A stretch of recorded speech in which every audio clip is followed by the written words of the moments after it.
Alors, après ces points que je vais faire maintenant, je vais vous laisser au moins une demi-heure parce que vous avez marre de moi de parler tout le temps, peut-être. Euh, Non, de- monsieur, vous êtes le meilleur prof qu'on ait, donc ça ne nous Oui, dérange pas du tout. vous êtes gentil. Merci. Non, mais vraiment. Ok. Bon, en tout cas, on va voir étape par étape ce que on doit faire dans l'exercice 7.2. Ce n'est pas si compliqué à la fin, c'est plutôt les premières manipulations, comment mettre en place les choses, qui est la difficulté de l'exercice.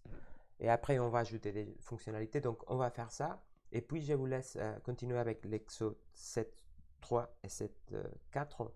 Bon, tout seul. Et je pense que vous pouvez avancer avec les supports des cours. À la fin de la séance, euh, à la fin de la séance, on verra la correction.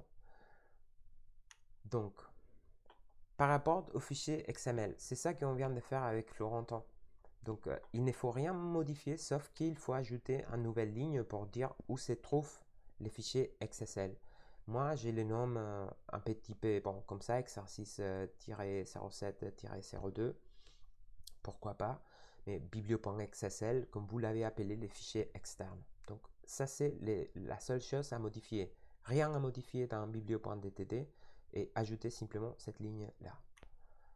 Donc, ces fichiers-là, il faut les créer. On ne l'a pas, donc il faut les créer. Donc, qu'est-ce qu'on doit mettre? On a dit que XSL, c'est un XML, c'est un fichier en XML. Donc, toute la première ligne, ça sera simplement pour dire que c'est bien un fichier XML. Donc, ça, c'est les prologues d'un fichier XML quelconque. Et puis, toujours, donc pour ça, cette structure-là, on va la garder toujours. On va avoir l'élément racine. Et l'élément racine, ce sera XSL Style Sheet avec des attributs version machin, XSML. Bon, ici pour dire où on peut trouver la définition en fait, les namespace, donc où on peut trouver la définition des différents éléments. Donc ça, c'est comment pour tous les fichiers XSL qu'on va mettre. Puis ça, c'est très typique aussi. Et normalement, on va avoir un ou plusieurs templates. Template, je ne sais pas si la bonne traduction, ça sera un modèle peut-être. Euh, et ce qu'on va essayer, c'est de faire un match, donc de trouver cet élément-là. On va essayer de trouver dans les fichiers XML. En fait, ça signifie racine. C'est une façon de dire match la racine, trouve la racine. Et on va, une fois qu'on a trouvé la racine, donc ça c'est oui, de tout l'arborescente, les notes racines, on va appliquer tout ce que, toutes les transformations qu'on a ici dedans. Dans ces cas, on vient de faire quelque chose de très simple.